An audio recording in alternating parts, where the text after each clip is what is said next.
my name is Lorna Cruz, and today I'm here with Barbara Leahy. We are both narrators for the Hawaiian Railway Society, which basically means we share the history of the Oahu Railway and Land Company and some of the sites we see along the way. So we're here today to talk a little bit about how we got involved with the organization, our experiences, and highlight some cool things about the nonprofit. So, hi Barb, thanks for joining me today. Aloha, thank you for inviting me. If you mind, would you tell everyone a little bit about the Hawaiian Railway and how you got involved? I'll give you a brief summary of the Hawaiian Railway Society, which is a nonprofit organization dedicated to keeping train railroading alive here on Oahu.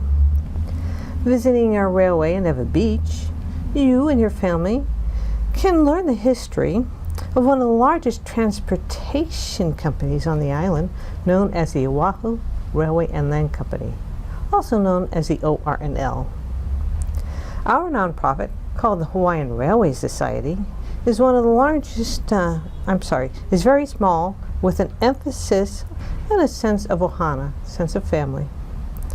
This family emphasis has been a huge part of how a lot of our members got involved in the first place. My adoption into Hawaiian Railway Society came about from riding the railway during my work vacations. After I retired, I came to the Hawaiian Railway Society to volunteer because I heard they were looking for volunteers. Having worked in a technical industry, I had a lot of background with computers and software, so I volunteered for office work. Narration was suggested instead. Narration?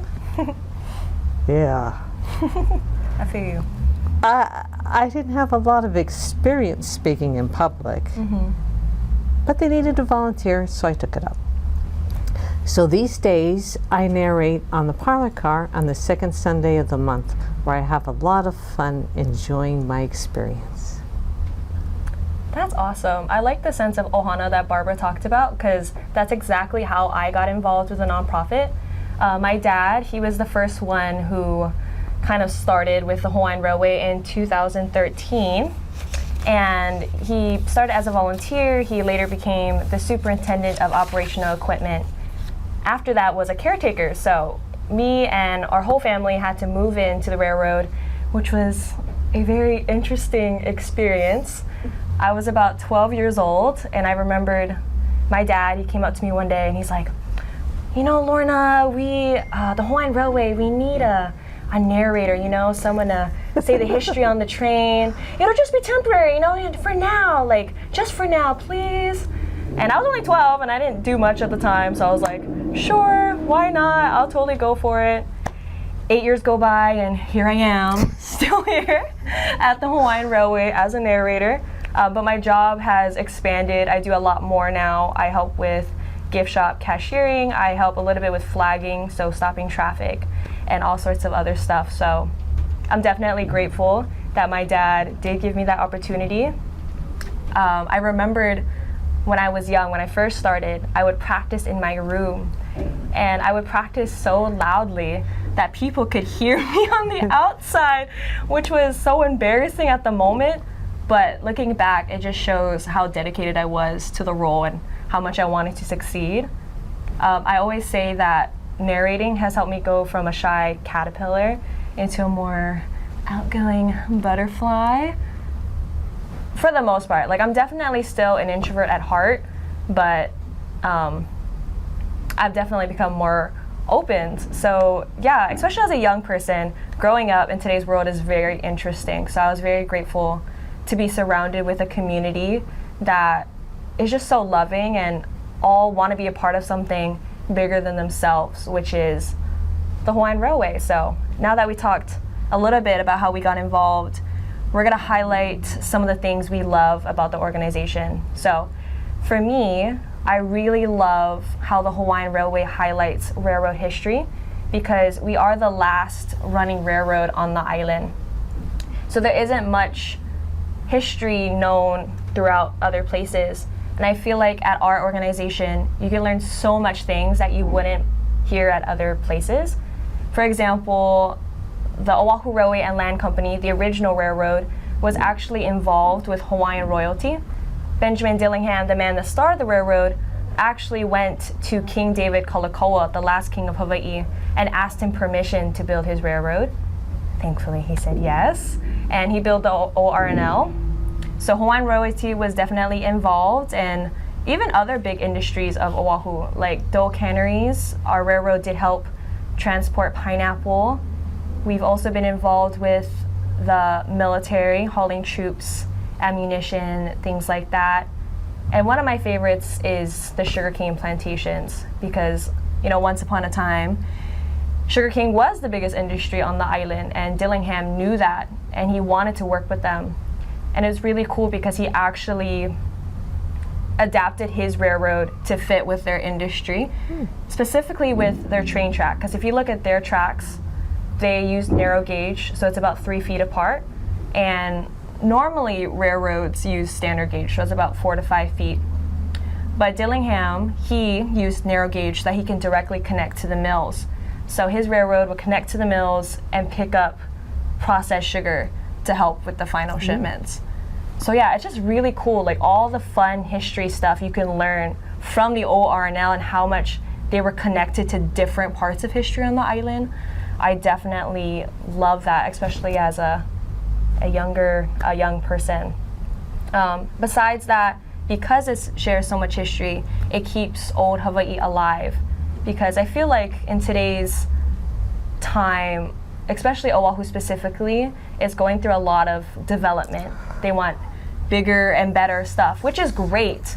But in the midst of that, it's really easy to forget and just throw away the things that made Hawaii the way it is today. So I really love that the Hawaiian Railway Society kind of stands for that, and it's the gem of like keeping that old history alive. So yeah, I really love that about the Hawaiian Railway, because not only does it keep it alive, but it also brings people together. It's a really strong sense of community, because at our railroad, there's a lot of different groups of people that come together. For example, local people. You have people from Ewa, Kapolei, Kaneohe, Honolulu, other islands, Maui, even the states like in the mainland, as well as different countries. So it's really cool as a narrator, because we talk the most with people. We get to kind of meet people from all sorts of backgrounds and kind of hear their stories of how they got or how they like railroading, and share a little bit about our things as well. We've definitely encountered some interesting groups of people. I remembered one of the things that we had was this bike group. This bike group came and they were like, yeah, we want to ride the train. So they biked from West Lock all the way to the train station, parked their bikes, and then rode the train. So it was like really cool. It was like 100 bikers just coming to the train station, and it was like something I've never seen before. So yeah, we've had bikers. We've also had like hula halal groups come and ride the train. They want to know a little bit more about the history, so they come and ride the train, and they've actually performed for us before at the station, either doing an oli chant or a dance for us. So it's really cool to witness those kind of things. And even the other customers too, because a lot of customers are from different parts of the world, so they get to experience like old Hawaii like that. Oh yeah, and Steampunk is another really cool group that comes to the Hawaiian Railway. They're basically a group that likes to dress / live in the like Victorian style. Victorian. Yeah, but with like a modern twist. So it's really awesome to see them come, because it kind of fits their theme, and they've come for many, many years. So yeah, it's really awesome that the Hawaiian Railway can be a hub of community for different groups of people to spend time with one another, not just with our historic train rides, but also our holiday rides too. Because we do have some holiday rides. Our Spookapalooza, that's our nighttime Halloween train event. That's where we give kid-friendly 20-minute train rides. They hear spooky stories on the train, and they see performers alongside the track. It's really awesome. They get like scared and everything.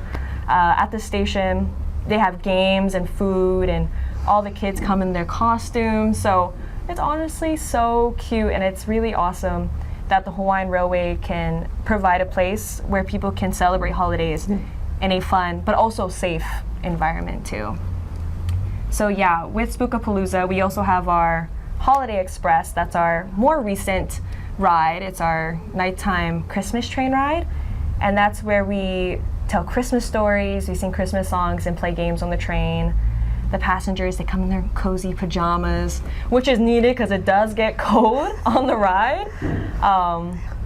And we even have like special holiday guests come and they can take pictures with them. So yeah, once again, just another way the Hawaiian Railway Society brings people together. So yeah, I really love that aspect of it. And lastly, before going on to Barbara, to continue that community conversation, at the train station we have all sorts of things, our static displays, and we also have our toy train layouts. So we have two toy train layouts, the HO scale and the O scale. The first one was the O scale. It was started by Peter Kaderis. He is a retired architect from Switzerland, and he spent 50 years collecting all sorts of O scale trains and buildings and all sorts of stuff. And his dream was to one day build this massive layout. He didn't know how he was going to do it, but that was like a dream of his. And eventually he retired, he moved to Hawaii, and he met the Hawaiian Railway, and he's like, this is perfect. And it's so cool because he's a retired architect. So normally, when you make things, you design the building, and then you figure out how you're going to fit the stuff in the building. But for Peter, he actually designed the layout first for the O scale, and then designed the building around it. So it's like really cool, like the backwards kind of design process that Peter went through. And now that it's fully created, customers can go in there for free while there's public train rides and holiday rides, and they really love it.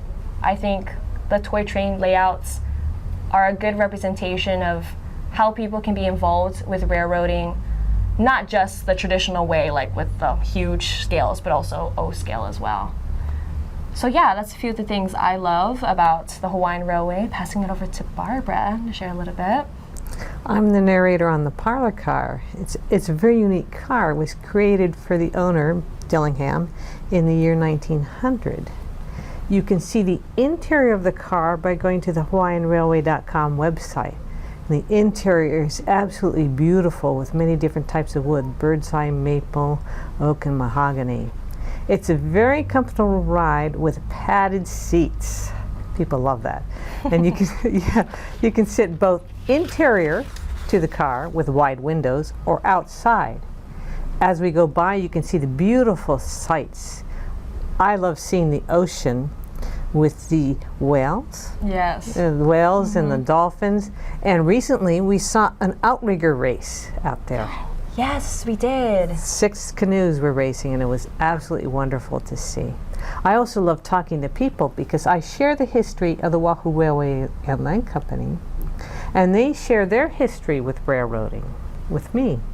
And so it's a nice exchange of talking to people and enjoying railroading. So that's what I like. Yeah. Do you have any like specific experiences that you remembered while being on the parlor car?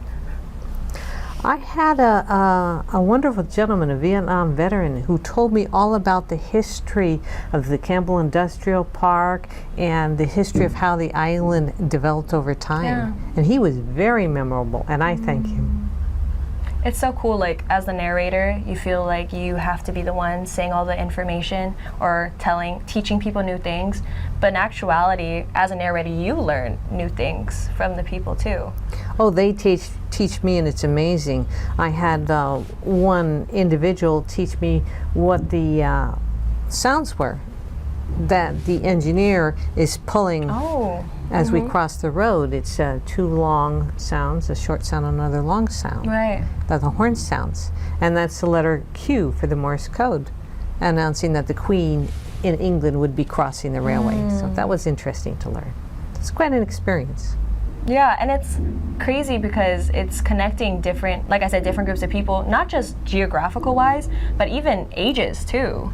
Ages, and in the world, I had not associated necessarily the British history of railroading with all over the world, but here we are, and it makes sense with the British flag on the Hawaiian flag. Makes sense. Yeah. How that developed. So that was good. I know, it's interesting, like the Hawaiian Railway intertwines so many different places into its own history. and we get to say that on Yes. the ride and tell people about it. So yeah, overall, the Hawaiian Railway is such a fun place to be. Not only can you learn things about railroading, but also just have a really great time with loved ones and family. So we invite you to please come down and join us. Join the Hawaiian Railway family for a good, fun day.